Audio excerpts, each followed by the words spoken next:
Her daughter-in-law called it junk and threw it in the trash. Elaine didn't say a word. She just opened the locked drawer. Within weeks, the credit cards were cut, the deed was rewritten, and the girl who mocked her was living out of a motel. Her son called it family miscommunication. Elaine called it what it was, a reminder of who raised the roof they stood under. Wait, before we go any further, I gotta ask, where are you watching from? Drop it in the comments and don't forget to subscribe. She said it looked like a flea market trinket and tossed it without blinking. The clink was soft, barely louder than a spoon dropped in the sink, but to Elaine it sounded like thunder, muffled beneath decades of restraint. Ava stood over the kitchen trash bin, perfectly manicured fingers dusting themselves off as if she'd just shaken off something unsanitary. Ugh, honestly, it looked like something from a yard sale in the 60s, she said into her phone, lips curled into a sneer. I found it in one of her old boxes. Probably meant something to someone once. Elaine, leaning silently against the doorway, didn't say a word. Her hands were folded, but her knuckles had turned white. Ava didn't even glance back. Anyway, Dylan's taking me to brunch. You coming or what? She giggled and sashayed out, leaving the room and the trash behind. The bin lid remained slightly ajar. Elaine moved slowly, no sound in her steps, like a ghost walking through the wreckage of her own history. She lifted the lid. There it was, her mother's wedding ring, still glinting under kitchen light despite the coffee grounds clinging to it. She picked it up gently, like touching a wound. The metal was warm, not from heat, but memory. Flashback. The hospital room had smelled like lavender lotion and old cotton sheets. Her mother's voice was thin but sharp as ever. This ring, she whispered, placing it into Elaine's palm, was never about the gold. It's about grit. Every woman in our line has worn it through storms. Elaine had promised to guard it, not display it, not brag, just guard it, present. Elaine wiped the ring clean with a paper towel. Ava's words still echoed behind her eyes. Meant something to someone once? Yes. Someone who built a family from soup cans and sewing machines. Someone who outlived 2 wars and buried a husband without crying. Someone who knew what sacrifice looked like. Elaine looked around the kitchen. Ava's oat milk cappuccino sat untouched, her sunglasses still on the counter, a delivery box half opened with new designer shoes peeking out, things to replace her old junk, Ava had called them last week in passing. Her silence hadn't been weakness. It had been strategy, observation. Elaine turned and walked out without a sound, clutching the ring like a loaded weapon. The hallway was dim. Dylan had turned down the lights to save on bills. But she didn't need brightness. She knew every creak of this house. She opened the door to her private study, a room Ava had once mocked as the grandma cave. Inside, the scent of cedar and old paper wrapped around her like armor. The same heavy desk she'd bought after retirement stood firm in the corner. Elaine walked to the far drawer and turned the brass key she always wore around her neck. Click. The box inside was lined with velvet, not jewelry velvet, legal velvet. It held deeds, bank statements, emergency documents, and one envelope labeled, "For when they forget who built the roof." Elaine placed the ring beside the envelope. Then, with a soft sigh, she opened the bottom drawer and pulled out a thick manila folder, its tab marked Plan B. She sat down, placed her reading glasses on her nose, and muttered aloud for the first time all day. Time to remind them who really pays the bills. End of section. She begins flipping through the folder labeled Plan B, revealing glimpses of property deeds, legal documents, and a post-it with her lawyer's name and number circled. They used my card like confetti, never asking who signed the checks. The hum of the printer was the only sound in the room, steady and unbothered, even as Elaine's eyes narrowed with each new page it spat out, page after page, statement after statement.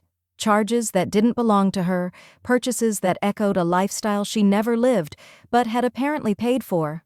$432.99, Vibrance Wellness Bar. $229, Luna Bar plus Sculpt Monthly VIP. $1,945.70, Cassis Boutique, Luxe leather coat, 2 items, $5,680. Flight, Cabo. Elaine's lips pressed into a tight line. She leaned back in her chair, a cup of lukewarm tea untouched beside her. Her glasses slid down her nose as she reached for another file, a thicker one labeled MasterCard, Joint. The joint part was a mistake from years ago, one that Dylan and Ava clearly saw not as a courtesy, but a gateway. Her breath caught slightly as she turned to the last page. Current balance, $24,078.92. Minimum payment due, $780. She tilted her head. Across the hallway, laughter rang out from the living room.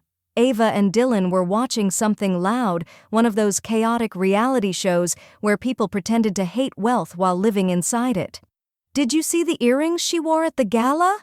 Ava's voice, unmistakable, pierced the quiet. "God, we need to replace Mom Elaine's crusty ones. I should add that to my wish list." Elaine blinked. Wish list? She turned to her computer. Her fingers, slow and deliberate, typed in Amazon. She was already signed in. The moment the homepage loaded, she noticed the alternate profile drop down. Ava Goddess 89. Her knuckles cracked as she clicked it. The wish list appeared instantly. Things to replace her old junk. There it was, a title bold as a slap. Inside, hundreds of dollars in pending orders, porcelain vases, sleek kitchen sets, a velvet ottoman bench labeled "Better Than Her Creaky Antique." Elaine's finger hovered over the tab before she slowly closed it. She stood up, back straightening like a soldier in formation, and moved toward her office drawer. She pulled out her personal banking folder and, with steady precision, made 2 calls. The first was to the credit company. "Yes, I'd like to close this card. No, not paused. Closed permanently." The second was to the bank. "Hi, I need to revoke all secondary user access from my name. Today. Yes, including Dylan Witt and Ava Witt." She paused at the final question from the banker. "May I ask why you're revoking?" Elaine's answer was crisp. "I've finally read the receipts." 2 days later, in the heart of a swanky salon in Midtown, the moment Ava lived for arrived. Platinum card swipe, friends watching, glossy fingers poised over fresh gel nails. The machine blinked, declined. Ava laughed. "Oops, probably hit the limit from Cabo. Try again?" The receptionist smiled awkwardly and tried again. Declined. Now the other women, draped in linen and sipping cucumber water, began to murmur. One arched a brow, another subtly turned to look. Ava's throat tightened. "It's probably a fraud thing. My mother-in-law has this thing about passwords. I'll just—" Her phone buzzed. A message from Dylan. "Why the hell are our cards frozen?" "Did you talk to Elaine?" Ava's heart thudded. The receptionist handed her a paper slip. "Do you have another method of payment, ma'am?" For the first time in years, Ava didn't. She looked around, then down, like a crownless queen in borrowed shoes. Back at home, Elaine sat at the kitchen table, sipping her tea at the exact moment the salon charge notification failed to come through. She smiled faintly. "Just budgeting," she murmured, opening her laptop. "For myself." When the swipe didn't work, her smirk disappeared. The air in the salon was thick with lavender mist and entitlement. The smell of eucalyptus oils mingled with hair dye and heat from curling irons. Ava reclined in a leather chair, manicured fingers fanned out like royalty. 2 stylists worked around her, one curling, the other massaging serum into her scalp, while her phone lit up every few seconds with notifications and likes. "Oh my God, did you see how many people shared the brunch pics?" Ava said to her friend Kara, who was flipping through a glossy beauty magazine. "Honestly, being iconic is exhausting." Then came the moment. Her signature platinum card swipe, a routine she could perform in her sleep. Declined. Ava blinked. "Must be a glitch," she said quickly, flashing a rehearsed smile. "Try again." The receptionist, a young woman with shaky fingers, nodded and swiped again. Declined. This time, louder. One of the stylists looked up. A woman 2 chairs down raised an eyebrow. Kara glanced away awkwardly. I have another one," Ava said, digging through her designer handbag. Her fingers scrambled through receipts, lipstick tubes, half-chewed gum in foil. She pulled out a different card. also declined. Ava's breath hitched. "I don't understand," she whispered. At that same moment across town, Elaine sat on her sunlit porch with a crossword puzzle and chamomile tea. The breeze carried the scent of gardenias from her window box. Her phone buzzed once. She didn't rush to check it. But when she did, she saw the message from Dylan. "Dylan, did you freeze the cards? Are you serious right now? Ava is in public. This is financial abuse, Elaine." Elaine stared at the message for a long second, her lips curving into the faintest smirk. She typed slowly, deliberately. "Elaine, no, Dylan, it's budgeting. For myself." She set the phone down and turned to the crossword. 7 across, 7-letter word for boundaries. She didn't need to look up the answer. Later that evening, Dylan stormed into her home office. No knocking, no pause.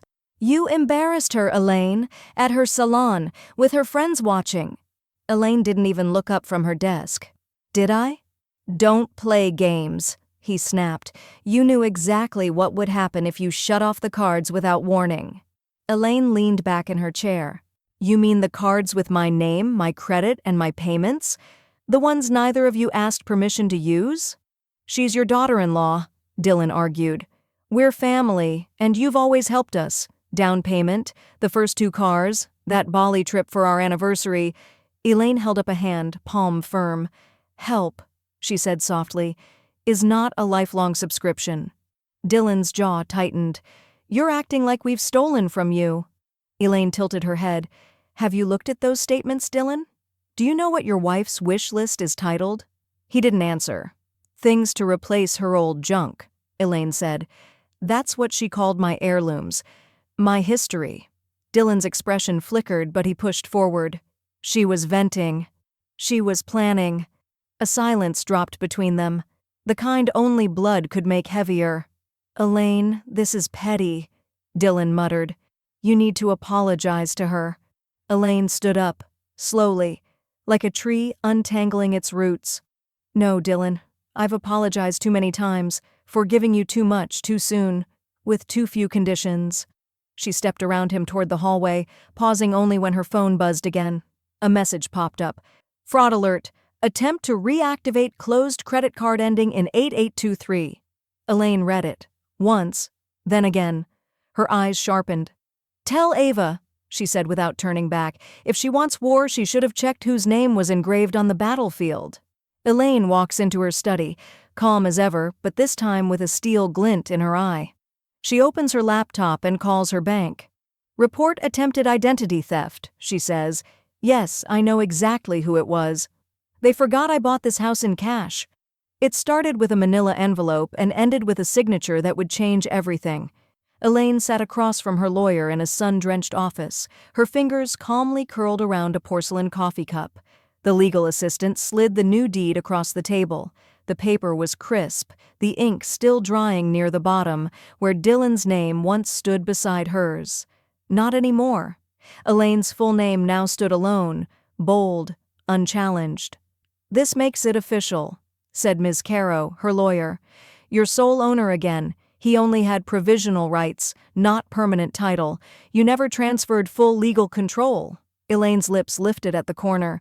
"I remember," she said, "because I never forget what's mine." Flashback, 8 years ago. Elaine had stood in front of the cream-colored colonial, fresh from retirement, keys jingling in her hand. She'd bought the house outright with funds she'd saved for decades, bypassing loans, bypassing red tape, even bypassing advice. Everyone had told her to downsize. She'd smiled and said nothing. They didn't understand. This house wasn't excess, it was intention, a space to host future grandchildren, a home where her legacy could rest, where her late husband's piano would sit in the corner, untouched but never forgotten. Then Dylan and Ava had come, promising it was temporary, needing a small place to start their journey. Temporary turned into entitled. And entitlement, Elaine had learned, always thinks it's permanent. Later that day, brunch laughter echoed down the driveway. Elaine didn't turn her head from the window as Dylan's SUV pulled up, music still playing through the open windows. Ava's heels clicked against the stone path as she strutted toward the front door. But she stopped cold. A white notice was taped across the door in neat blue font. Ownership, reevaluation in progress. Do not tamper or remove. What the hell is this? Ava hissed. Dylan leaned in, eyes narrowing.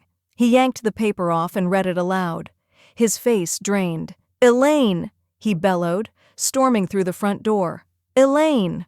She emerged from her study slowly, as if she'd just been pulled from a nap. You changed the deed? He demanded. Behind our backs? No, she replied coolly, brushing imaginary lint from her sleeve. I corrected it. You can't just do that. I can, she said, and I did. Dylan stormed into the kitchen, flinging open his laptop, fingers stabbing at the keyboard. Ava stood frozen near the staircase, eyes darting between them like she couldn't decide whether to scream or flee.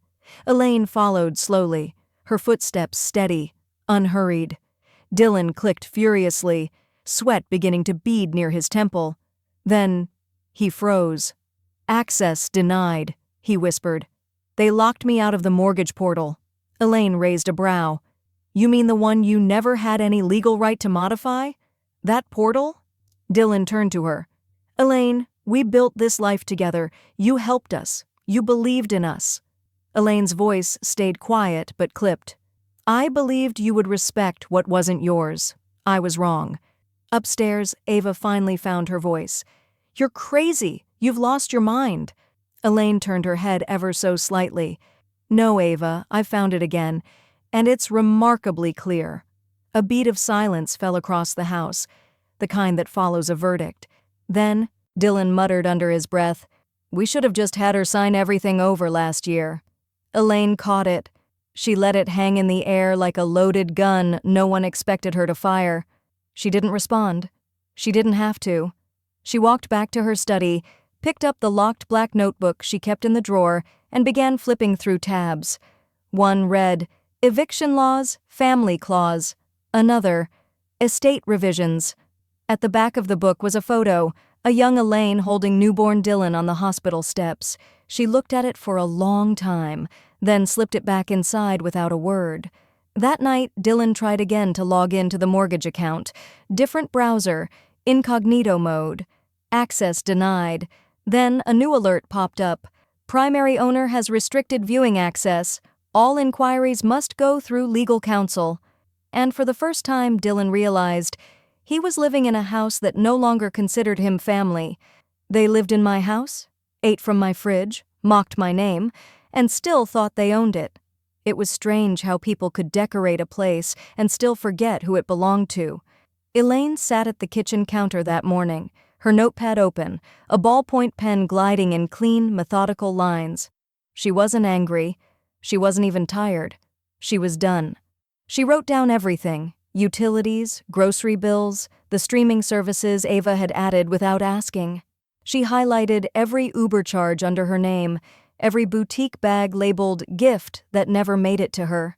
Each number was a wound, paper cut small, but hundreds deep. Behind her, the espresso machine sputtered loudly. Ava breezed in wearing a silky robe and zero awareness. Oh, by the way, she said casually, we're hosting dinner Saturday. Just a few friends. Hope that's okay. Elaine didn't look up. Of course, she murmured. It's your last one. Ava didn't catch it, or didn't care. Later, in the calm hum of her lawyer's office, Elaine watched Ms. Caro slide a form across the desk. This formally defines them as tenants. Once filed, it gives you legal grounds for eviction. 30 days. No exceptions. Elaine didn't hesitate. She signed with quiet precision. Saturday arrived. Elaine didn't hide away. She dressed carefully. A soft navy dress, nude heels, pearls. But the centerpiece, the ring, gleamed freshly polished on her right hand, the same ring Ava had once dismissed as junk. She walked down the stairs slowly, letting her presence land like a piano note in a silent room. Heads turned. Ava's brows lifted. Her smile faltered, but recovered. Wow, you look festive, Ava said, offering a glass of wine. Something special tonight? Every day is special when you've reclaimed something they tried to throw away, Elaine replied. Ava blinked. Was that about the ring? Elaine just raised her glass. You tell me. The dinner table was candlelit and curated. Ava had gone all out. Napkin folds, imported cheese, overpriced figs. She held court like a talk show host. Elaine observed in silence. They were performing again, hosting on a stage they didn't own. One guest admired the centerpiece, another complimented the vintage oak chairs. Inherited? Someone asked. Sort of, Ava said. We just sort of took over, you know? My mother-in-law is still here, but it's all ours now, practically.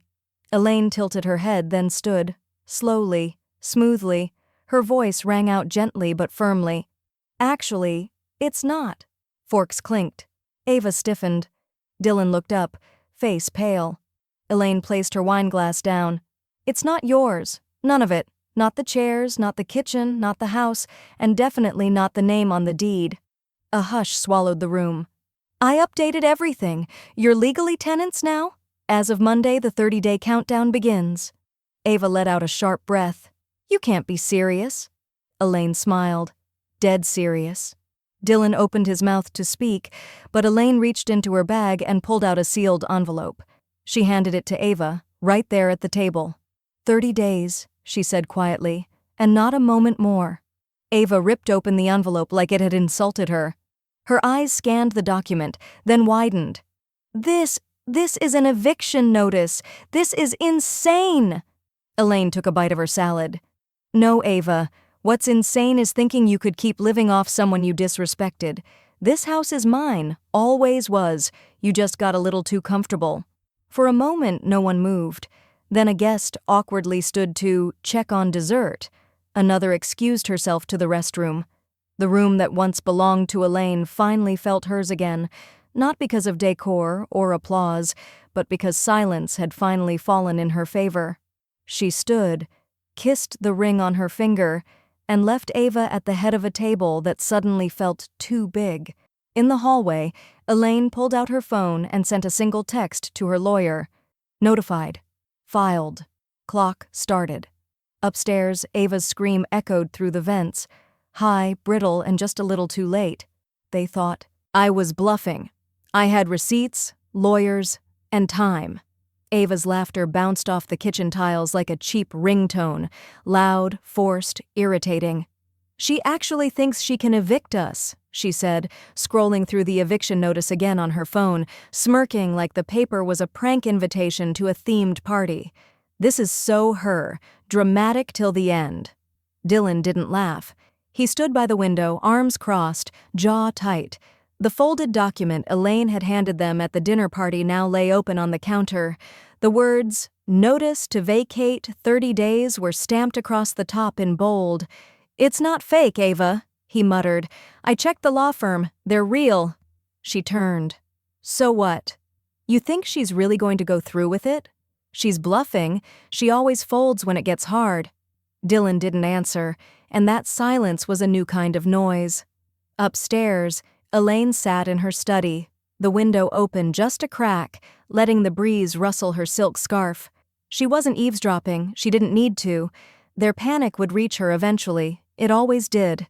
Her laptop screen glowed with the open email draft. To Ava Martin. Subject, fraud documentation. Attached were screenshots of credit card charges Ava had racked up under Elaine's name, spa treatments, clothing hauls, designer handbags, and a curious charge to a wellness retreat that Elaine had never heard of. Elaine didn't add commentary. She didn't need to. Just a note at the bottom. Consider this part of the budgeting conversation. Best, Elaine. She hit send. By evening, Dylan knocked on her door like a student approaching the principal's office. Elaine opened it. She didn't speak first. She didn't have to. Elaine, he started, rubbing the back of his neck. This whole eviction thing. Can we just talk, please? She let him in, motioning to the antique chair across from her. He sat like he was afraid it might break under guilt. We didn't mean to disrespect you, he said. Things got out of hand. She's used to a certain lifestyle. But we can fix this. Elaine raised an eyebrow. Can you? He hesitated. What if we paid rent, market rate? You keep the house, we stay. Win-win? Elaine folded her hands. You've been living rent-free in more ways than one, Dylan.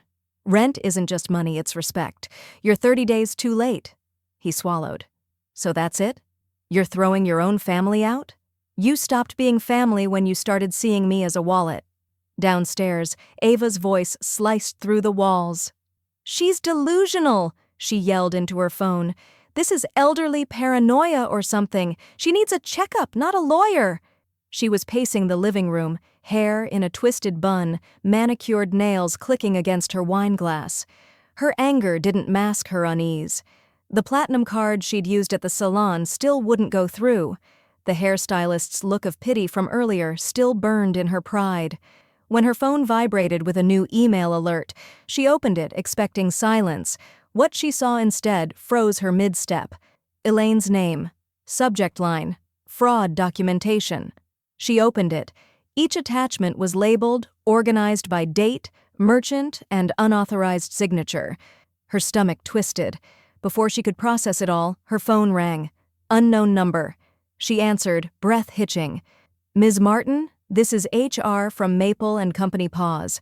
We've been alerted to financial misconduct linked to your name. We'll need to set up an internal review meeting tomorrow. Ava stood in the middle of the living room, the call still open, her face pale, her voice gone. Upstairs, Elaine sipped her tea slowly. She didn't smile. She didn't need to. Ava's phone slipped from her hand and landed face down on the hardwood. Her breathing was shallow, jagged. Dylan picked it up, eyes scanning the caller ID. He turned to her. What did you do? Ava looked at him, glassy-eyed. She's not bluffing. She's actually coming for everything. They called me the maid. Now I'm their landlord. The porcelain vase hit the floor with a crack loud enough to silence the room. Shards scattered across the hardwood like sharp little truths, cutting through the shallow laughter and pastel gossip of Ava's brunch crowd.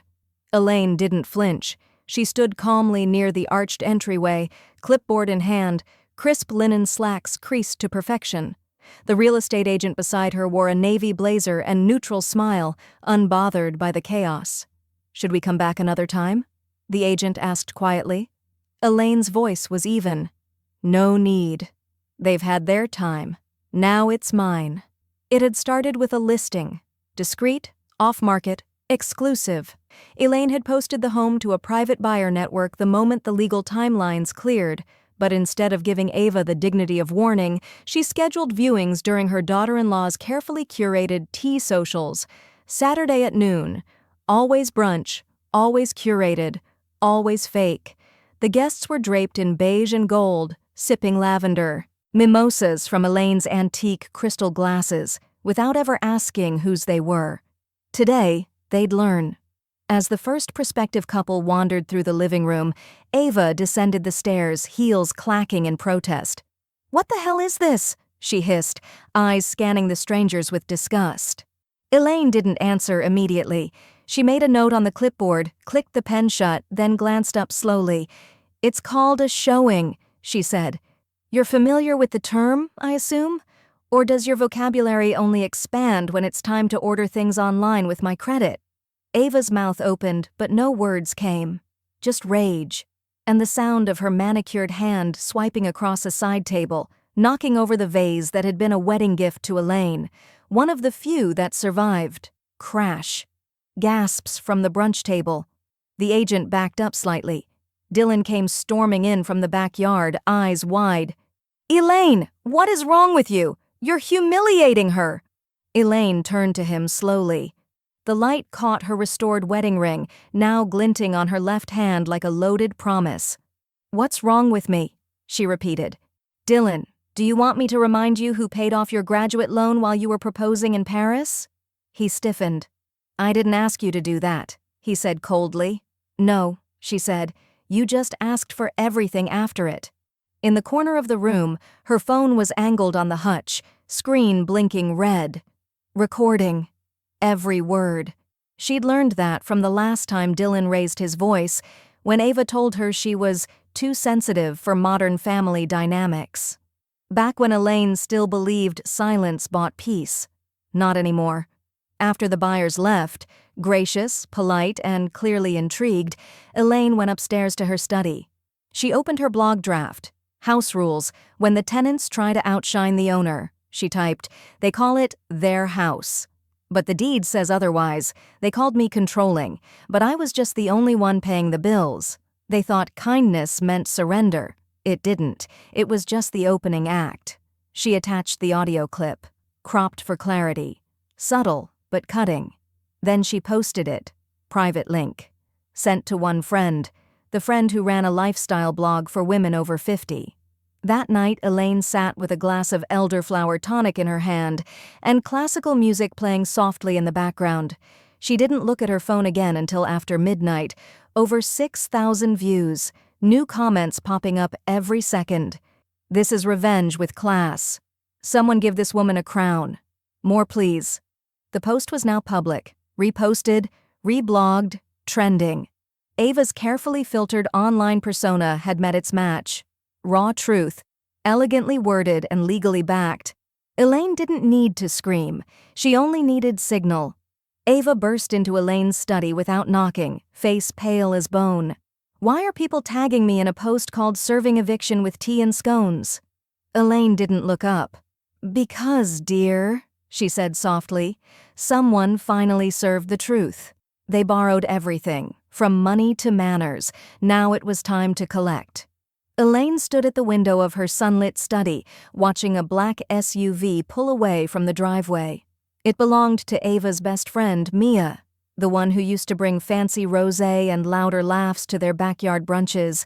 Today, she didn't even wave goodbye. Elaine didn't smile, didn't gloat, but a single breath eased from her lips like the first exhale after a held-in scream. Word had traveled fast, faster than she expected. The blog post had started as a simple entry, just a legal update she meant to keep private between her and Mr. Wallace. But her old friend Joyce had shared it to a local Facebook group for retired women. Then someone tweeted it. Then a popular real estate TikTok account turned it into a voiceover video. "Mother-in-law served justice cold," read the caption. 5 million views by Friday. Elaine hadn't even seen it until Dylan came stomping into the kitchen, waving his phone like it was on fire. "Did you write this?" he demanded, voice rising with every syllable. "You put our names out there? Are you trying to ruin us?" "I used initials," she said evenly. "But if people are recognizing you, maybe that's telling." That was 2 days ago. Since then, she'd received a bouquet of sunflowers from a local women's support group and a handwritten thank you card from a woman named Letty who'd said, "You helped me find my voice just by using yours." By contrast, Ava's friends had been dropping like flies. One unfollowed her on Instagram mid-livestream. Another canceled a coffee date. Mia's RSVP to Ava's spring champagne soiree changed from going to not interested. And Dylan, his largest freelance client, a financial podcast sponsor, had quietly pulled out after the blog named an unnamed relative who once tried to claim a home they never owned. Elaine opened her email again to reread the message from her lawyer. Eviction proceedings have no weak points. Titles clean. Notices served. You're good to go. The legal side was ironclad. But Elaine's mind drifted back, years back, to a different kind of plan. Her 58th birthday. She'd saved for a solo trip to Palm Springs. Spa, books, no cooking, no noise. She had the tickets, the itinerary, even the outfits packed. But then Dylan got engaged. "I want to give her a real wedding, Mom," he'd said, eyes wide and hopeful. Elaine had canceled the trip and wired the deposit for the reception venue instead. Now she reopened that same file, same resort, same room. Only this time it was booked in her name, paid in full. She clicked confirm and shut her laptop with a soft snap, just as the front door slammed downstairs. "Elaine!" Ava's voice cracked through the foyer like glass shattering. "Elaine, we need to talk." Elaine took her time. She slipped on her linen cardigan, brushed a strand of silver hair from her cheek, and walked down the hallway with the same grace she once wore in boardrooms. She stopped at the top of the stairs. Ava stood at the bottom, mascara streaked down her cheekbones, designer bag slipping off one shoulder. I didn't know it would go this far," Ava said, voice trembling. I lost 2 clients this week. Mia won't even return my calls, and Dylan's talking about leaving the city. Elaine leaned on the banister. That's unfortunate. Please, Ava said, her voice cracking open. You win. You've made your point. Just talk to me, please. For the first time in weeks, Ava wasn't posing. No filters, no curated tears, just a woman on the verge. Elaine studied her for a long, long moment. Then she spoke, quietly. I don't talk to tenants, I speak to lawyers. Ava's bottom lip trembled, but before she could respond, Elaine's phone buzzed. Palm Springs Airport car ready for pickup, the notification read. Elaine turned without another word, leaving Ava standing in the entryway, lost in the house she no longer owned. They brought me a cheap bouquet, I brought a notary. Elaine opened the door before they could knock. She had seen the silver Lexus pull up through the peephole and had already braced herself, not for reconciliation, but for performance. Ava clutched a bouquet wrapped in crinkled cellophane. The flowers, discount store carnations already wilting at the stems, sagged like the apology in her eyes. Dylan stood beside her, lips tight, face damp. His eyes darted from the threshold to the hallway behind Elaine, as if expecting warmth to pour out and sweep them back into her good graces. Elaine didn't move aside. Ava was the first to speak. We came to talk. Talk then, Elaine replied flatly. Dylan cleared his throat. We were wrong, okay? I should have stepped in sooner. I should have stopped her. Elaine's eyes didn't blink. But you didn't. Ava stepped forward. We were just stressed. You have to understand. Social pressure, image, expectations. I thought you'd understand how hard it is to maintain all that. Elaine tilted her head, just slightly. Harder than replacing someone else's ring? Or using someone else's credit? The hallway went pin-drop silent. Ava swallowed hard. Elaine stepped back just enough to let them in, not as guests, but as suspects temporarily allowed to plead their case. They followed her to the kitchen table where a leather folder sat neatly in the center. A pen lay parallel to it, its black ink tip glinting under the warm pendant light. This isn't forgiveness, Elaine said, sitting down slowly. It's a lease. Dylan stared. What? A rental agreement, she clarified. If you'd like to stay past next week, you'll need to pay the new monthly rate, in full, in advance. Ava scoffed. You've got to be kidding. I'm not, Elaine replied and opened the folder. A notary will be here in 20 minutes, or I can start arranging a lock change. But you're… Dylan looked genuinely hurt now. You're really doing this? Elaine looked directly at him. You let her mock me. You let her throw away my legacy and laughed when I got quiet. I may be your mother by name, Dylan, but I won't be your doormat by title. Ava's voice rose sharp and panicked. You're ruining everything over a stupid ring. Elaine stood, slow and steady. No, Ava. I'm finally choosing myself over everything you ruined. The front door slammed so hard on their way out, the cheap bouquet they left behind fell from the entry table, scattering petals across the floor. Elaine didn't bother picking it up. She returned to her table, sat back down, and sipped her still warm tea, eyes scanning the lease left unsigned. The quiet hummed like a reward. Her phone buzzed. It was Mr. Wallace. Elaine, I know this wasn't planned, but I just received an offer on the house. Full cash, no inspection, and you're going to want to hear who it's from. Elaine raised her eyebrows and leaned back in her chair. She clicked, call back, but didn't speak. She just listened, as the name of the buyer made her eyes widen, and her lips slowly curled into something between a smirk and a reckoning. They treated it like their kingdom. I sold it while they were still asleep. The sound of the offer notification was softer than Elaine expected. Just a polite ding on her phone. Quiet, unassuming, like a dinner bell before a feast. Full cash, no contingencies, buyer requests, expedited closing. Elaine didn't blink. She pressed her thumbprint to confirm. The contract zipped through electronically. It was done. While the sun crept across the east side of the house, lighting up a home she'd scrubbed clean of illusions, Elaine stood in the kitchen, sipping her coffee, listening to the hollow quiet that would soon be someone else's. In the living room, a framed photo of Dylan's wedding stared back at her from the shelf. She turned it down gently, face down on the oak. Dylan's voice shattered the silence 30 minutes later. "You what?" he barked, storming in from the front door. "You sold it?" Elaine didn't flinch. "Yes, while you were asleep. Appropriate, isn't it?"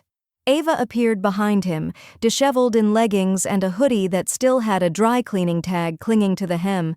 "You can't do this," she hissed. "We live here." Elaine's eyes narrowed slightly, her tone level. "You squatted, you mocked, and you drained every ounce of goodwill this place was built on. You don't live here. You loiter." "I begged you," Ava shouted. "I said I was sorry." "You said sorry because your card was declined," Elaine replied. "Not because you meant it." Dylan stepped forward. "There are legal steps, okay? You can't just throw us out." Elaine's lips curled. "That's why the sheriff will be here in 20 minutes. Their jaws dropped. "I gave you options. I offered a lease. I watched you tear up the paper and throw it in my face. You want legal? You're about to get it in full uniform." They stood frozen, until Ava burst into motion, running down the hallway to grab her tablet, shouting something about calling their lawyer. Elaine didn't follow. Instead, she walked into the study, quiet, careful, and opened the cedar box on her desk.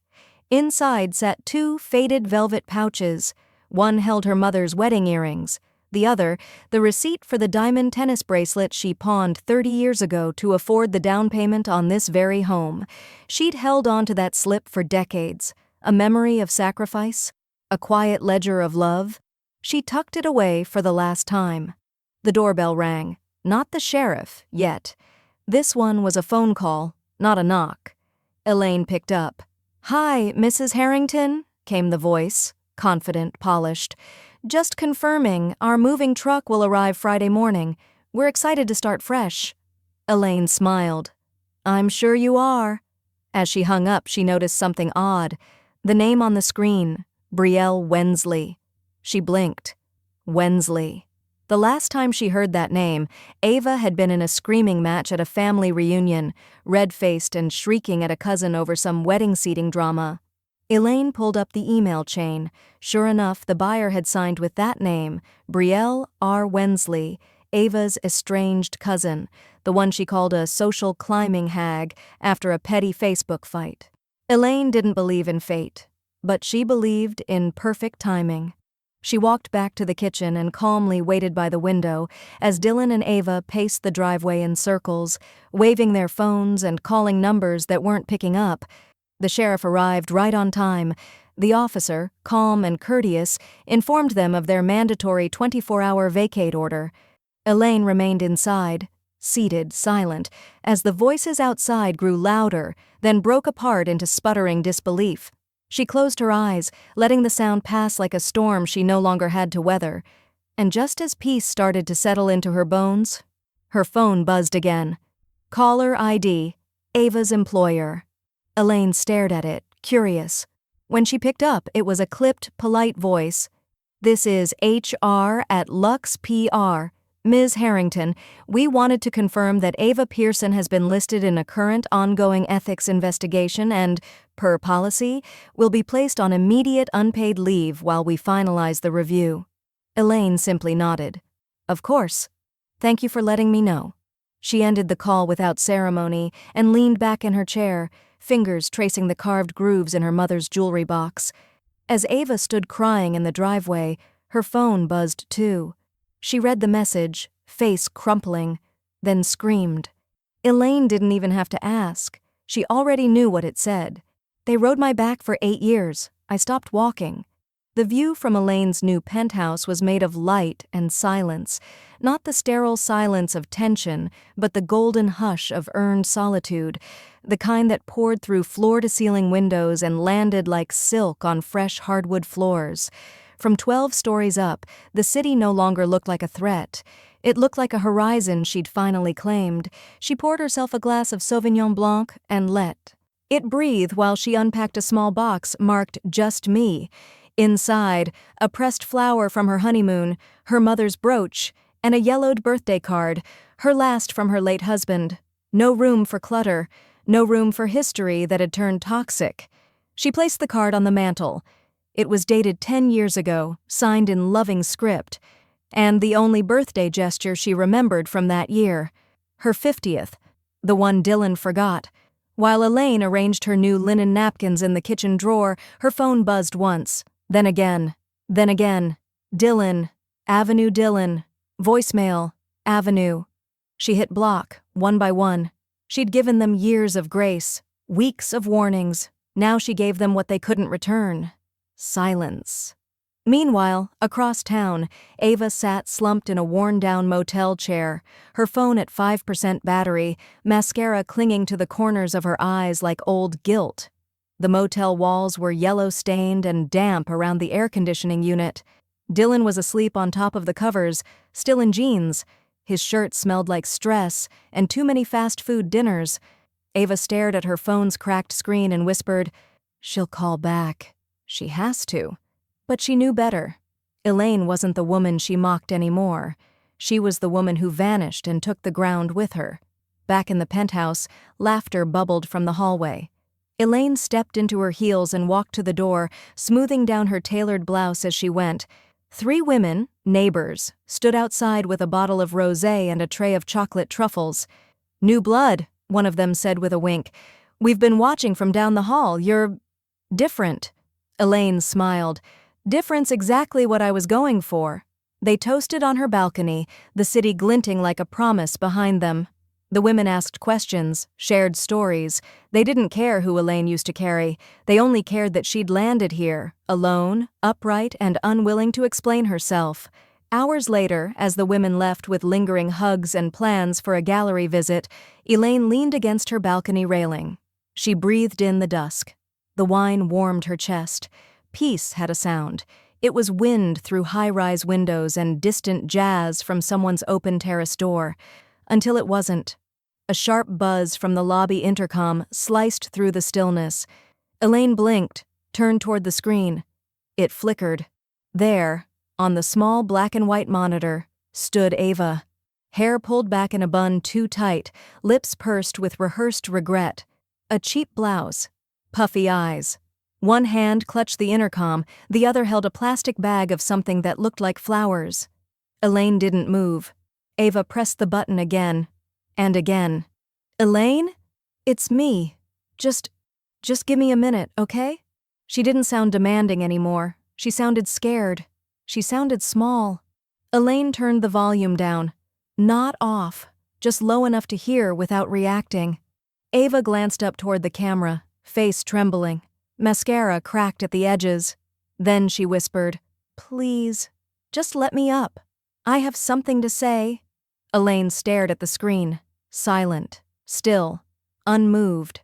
Her finger hovered over the intercom button, not to answer, but to delete the call. Would she do it? The smile playing at the corner of her lips suggested, "Maybe." I raised a man. He became a stranger.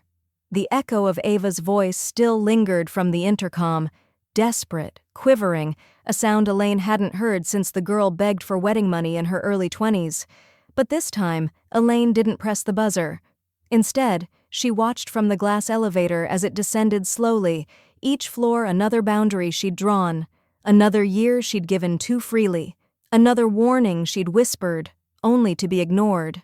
In the lobby below, Ava stood stiff and uncomfortable under the sharp gaze of the front desk security guard. Her shoulders were too squared, too proud for someone holding plastic-wrapped flowers and a purse that matched nothing. Her eyes darted between the walls like a child in the principal's office. As Elaine stepped off the elevator, a second security officer approached her. "Ms. Halston," he said, polite but firm. "She's been waiting 20 minutes. Should I escort her out?"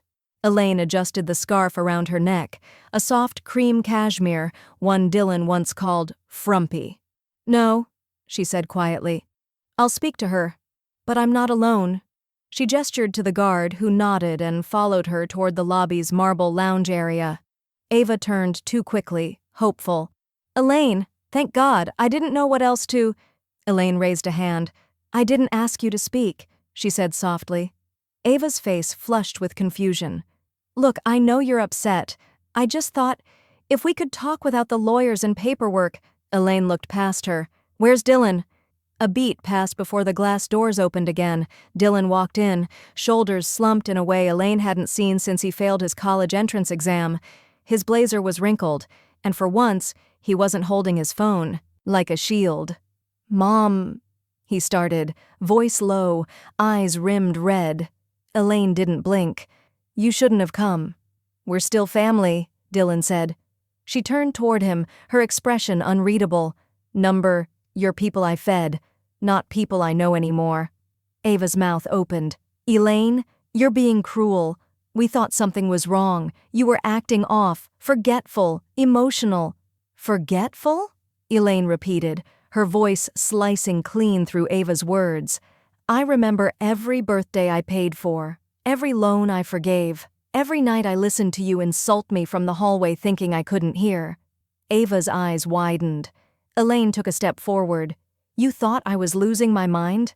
"No, Ava, I was losing my tolerance." Dylan looked between them, struggling to interject. "Mom, can we go somewhere private?" "No," Elaine snapped, her first true rise in tone. The guards subtly stepped forward, not threatening, just supportive. "You stood by while she mocked me," Elaine continued, pointing at Ava. "You called me old-fashioned, irrational. You used me like a broken ATM, then turned away the moment I asked for something as simple as respect." "Mom, please," Dylan said again, his voice breaking. "We messed up, okay? But this feels permanent." "It is," Elaine said. "You made it permanent the day you laughed about putting me in a home over cocktails." Ava looked away. Elaine's voice dropped to a whisper, but it cut like glass. "And now? Now I remember everything, including whose name is on the deed, the cards, the bank, the will." Dylan's eyes widened. "Wait, the will?" Elaine gave a half smile. The kind only women who had truly outgrown someone could manage. "You were never entitled to a thing," she said. "Not by blood, not by marriage, and certainly not by behavior." Security stepped in closer, sensing the shift. Dylan's face contorted with realization, panic setting in beneath his voice. He turned toward Ava and whispered through clenched teeth, "She's rewriting the inheritance." Elaine heard him. She smiled, not out of spite, but satisfaction. Then she turned, walking back toward the elevator, heels clicking in rhythm with the calmest storm they'd ever known. As the elevator doors closed, Elaine reached into her purse and pulled out a folded legal draft, the new will, initials already inked. "They tried to erase me, so I erased them from everything." Elaine sat in the mahogany-paneled office, her pen hovering just above the line. Outside the bay window, the city moved without urgency, cars crawling, people marching with their eyes glued to glowing screens. But inside, time had finally stopped. After months of being talked over, used and dismissed like background noise, today she was the author. And her story was getting a rewrite. Lucille, her lawyer, slid the final page forward. "Everything's aligned with your wishes," she said, her voice smooth but reverent. "Once you sign, your legacy is officially your own again." Elaine glanced at the header. "Last Will and Testament of Elaine J. Halston. No Dylan, no avenue, no second chances." She lowered the pen slowly, not for hesitation, but for precision. Click. The sound of the signature hitting paper echoed in her chest. Her hand didn't shake. The next morning, a courier delivered the update directly to Dylan's last known address. Elaine requested it be left with signature required. She didn't need to watch his reaction to know what would happen, but in her mind, she imagined the moment clearly. Dylan tearing open the envelope, expecting forgiveness, or at least a footnote in the document. Instead, he'd find nothing. Not even his name. Flashback, 2 years ago. Elaine sat in a cold examination room, fluorescent light washing her face pale. A nurse took her vitals. She'd booked an Alzheimer's screening herself after misplacing her keys twice in 1 week, out of caution, not fear. But Dylan? He laughed when she told him. "You're just getting old, Mom," he'd said, half amused, half annoyed. "Maybe you should start labeling the kitchen drawers." He didn't offer to drive her. He didn't even call that day. Elaine remembered standing outside the clinic afterward, paper in hand confirming no signs of cognitive decline. She remembered the chill in her spine. But not from the weather. It was the first time she realized he was waiting for her to fall apart. Now, the will read differently. Her estate, valued in millions after property sales and conservative investments, was to be split between two beneficiaries: the Women's Legacy Fund, dedicated to helping single mothers escape abusive homes and rebuild independence. Ruby Santos, her late neighbor's teenage daughter, orphaned at 15, who now worked 2 jobs to stay in school and still left Elaine homemade soup every Thursday without fail.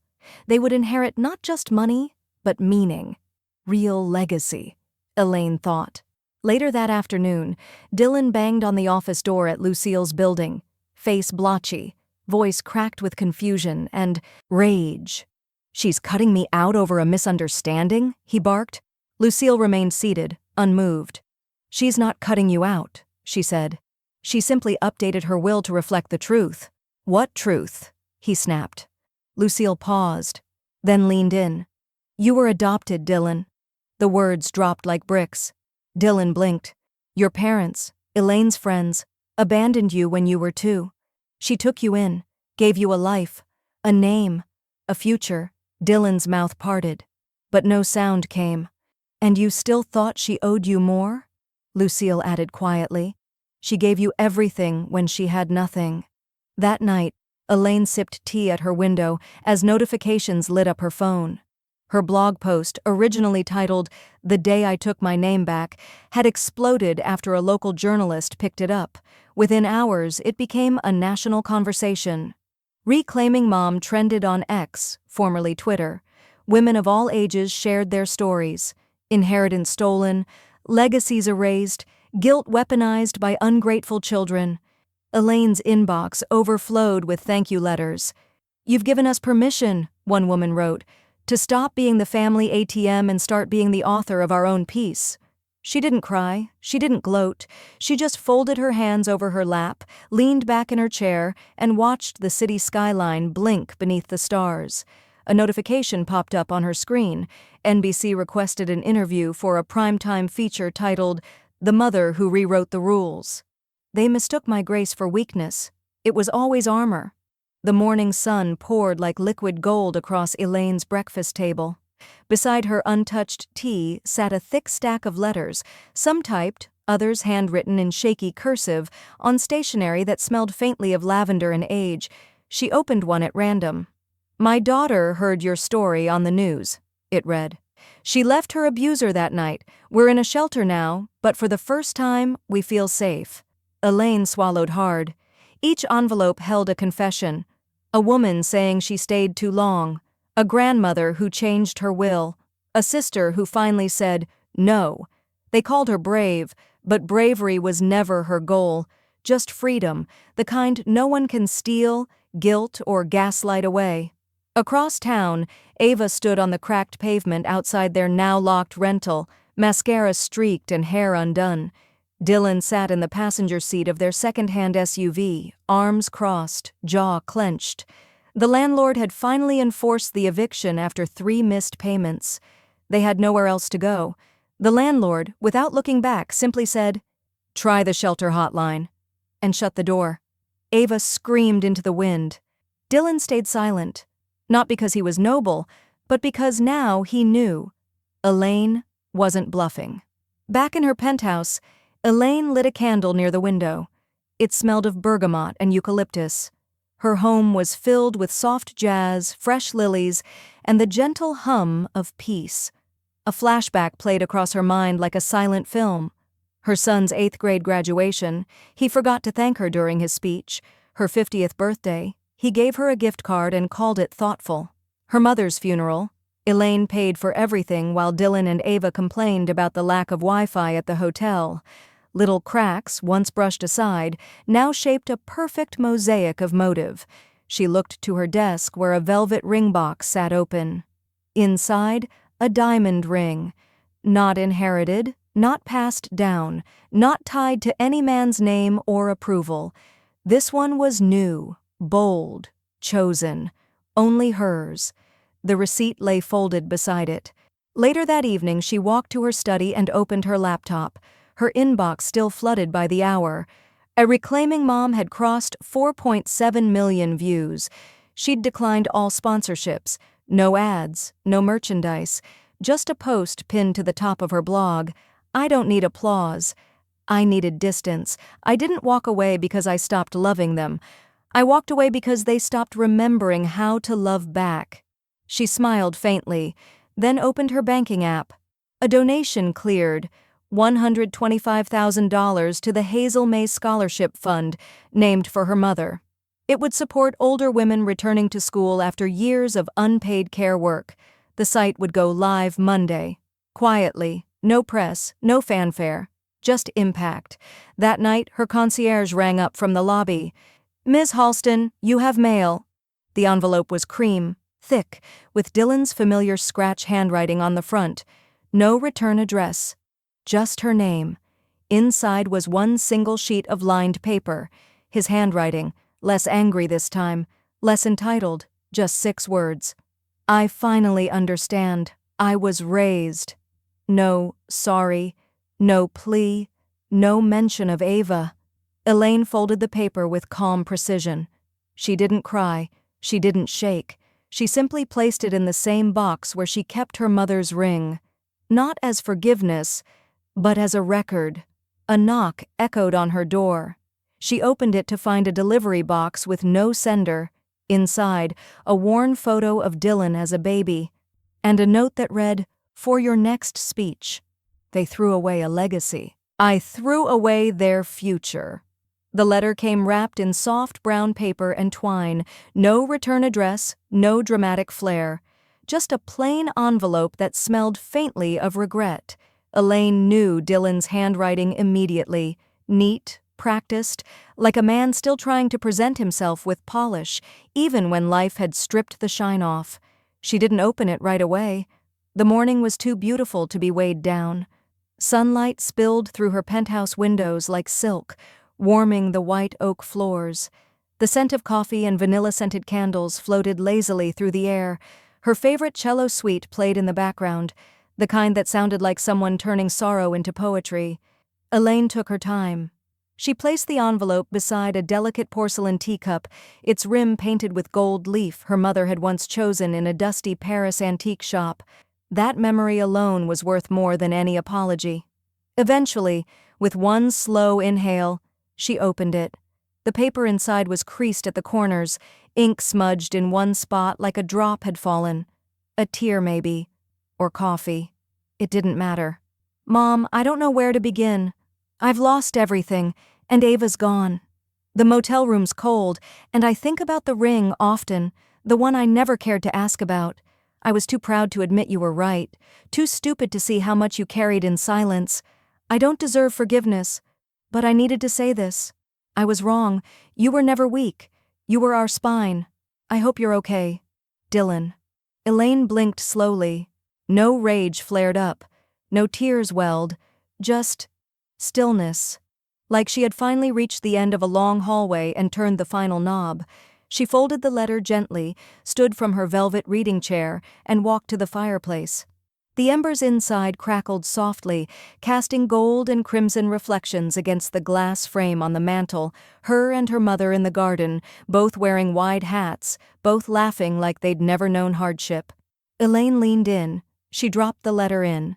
The flames curled it inward like a fist. The paper blackened, then vanished. That evening, laughter filled the rooms again. Not forced politeness, not obligation, real joy. Her book club had arrived with wine, soft cheeses, and homemade tarts. Her painter neighbor brought a finished portrait of Elaine, painted in bold strokes, stern, elegant, untouchable. A guest placed a hand on her shoulder. "You've made something beautiful here, something entirely your own." Elaine smiled. For the first time, yes. Her home was no longer quiet with resentment. It was loud with intention. Brushes in water cups, record players humming, voices sharing truth instead of tiptoeing. On the far side of the room stood a glass cabinet, lit from within. Inside, a new ring, diamond cut, thick-banded, not flashy, but heavy with meaning. Below it, in velvet-lined compartments, sat mementos she chose: her late mother's locket, a poem a student once wrote her in her early teaching days, a photo of her garden in full bloom, and in the very center, restored and resting on silk, the ring Ava once called trash. Elaine stared at it for a long moment. Flashback. A breeze blew through the open kitchen window. Elaine was 19, barefoot, her apron smudged with flour. Her mother stood across the table, hands delicate, eyes firm. She placed the ring in Elaine's palm. This doesn't hold money. It holds meaning. It doesn't shine to impress. It lasts to remind. Someday you'll need to decide who understands that and who doesn't. Elaine closed her eyes. Back in the present, she stood before the mirror. She wore a white silk blouse, soft slacks, and a scarf in her mother's favorite shade of cobalt. Her hair was swept into a low bun, her posture regal, her eyes unflinching. She would have been proud, she said softly, and she meant it. She reached for the cabinet key, one she now wore around her neck, unlocked the glass, adjusted the heirloom gently, and smiled. They called it trash, but I was always treasure.